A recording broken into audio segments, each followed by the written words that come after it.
સદગુરુ દેવ કી જય. સતપંથ આચાર્ય, યોગ ધ્યાન સાધના ગુરુ, મારા જીવનના કમાન્ડર સાહેબ શ્રીના અને સાથે પધારેલ તમામના ચરણોમાં મારા કોટી કોટી વંદન. હું આજથી 10 દિવસ પહેલાંની વાત કરું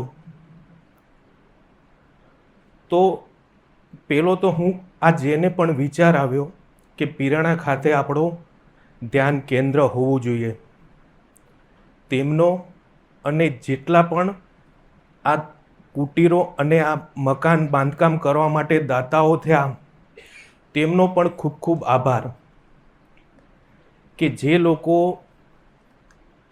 એક મને વાત વાંચેલી છે મારી કે ભૂખ હોય ને તો ભોજન સમજાય,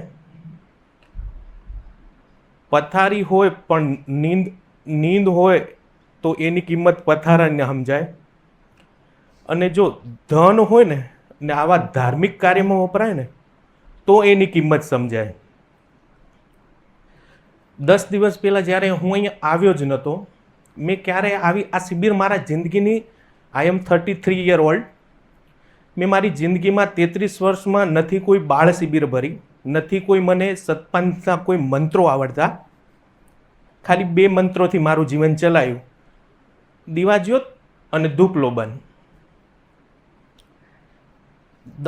10 દિવસ પહેલાં મારા ધર્મપત્ની મને પહેલાં એ ભરી ગયા હતા શિબિર.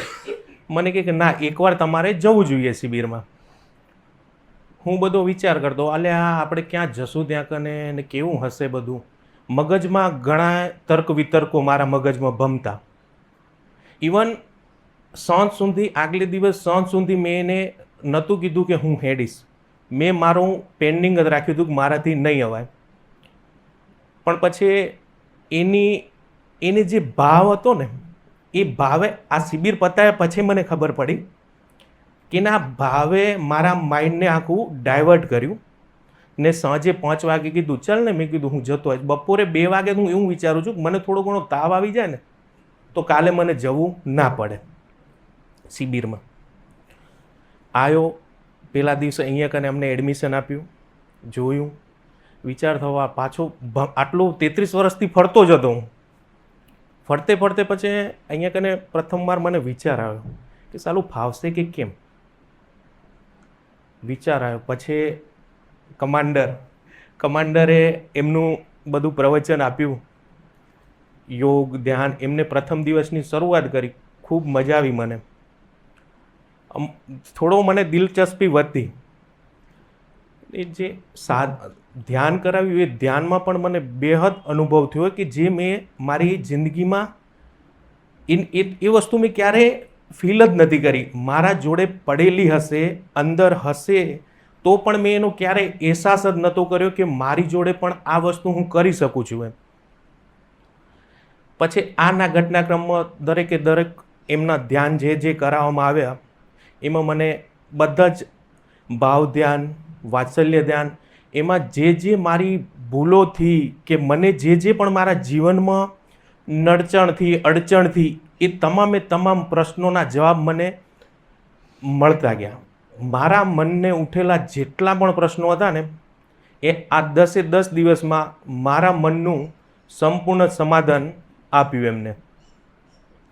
એટલે બીજું વિશેષ કંઈ નહીં કહેતા કે જો આજે હું મારા જીવનના ગુરુ તો મેં વહેલા કર્યા હતા, પણ ગુરુ પછી જો આજે મારું કોઈએ ધ્યાન લીધું હોય મારી લાઈફ માટે, the commander of my life, હું આર.કે. પટેલની શિબિરમાં જઉં છું એવું વિચારીને આવ્યો હતો.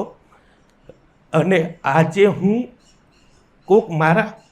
જેને મારી જિંદગીને ટર્ન મરાયો છે એ વ્યક્તિ વિશે હું આજે કમાન્ડર લઈને જાઉં છું કે એમના આદેશો કર્યા, એને જે મને શિસ્ત શીખવી, કે જે બધું શીખ્યું એ બદલ ગુરુદેવનો હું ખૂબ ખૂબ આભાર માનું છું. અને સતપંથ આચાર્ય મહારાજશ્રીનો પણ ખૂબ ખૂબ આભાર કે પીરાણા ખાતે અને કપલ શિબિરનું આયોજન કર્યું તમે, કે જેમાં અમારા પતિ પત્ની વચ્ચેના અણસંબંધો, બનાવ, આ બધી જ વસ્તુનું ધીરે ધીરે બધી ઝીણી ઝીણી જડમાંથી બધી જ વસ્તુનું નિવારણ આપ્યું અમને. એટલે બીજું વધુ વિશેષમાં હું કાંઈ ન કહેતા, આખા આપણા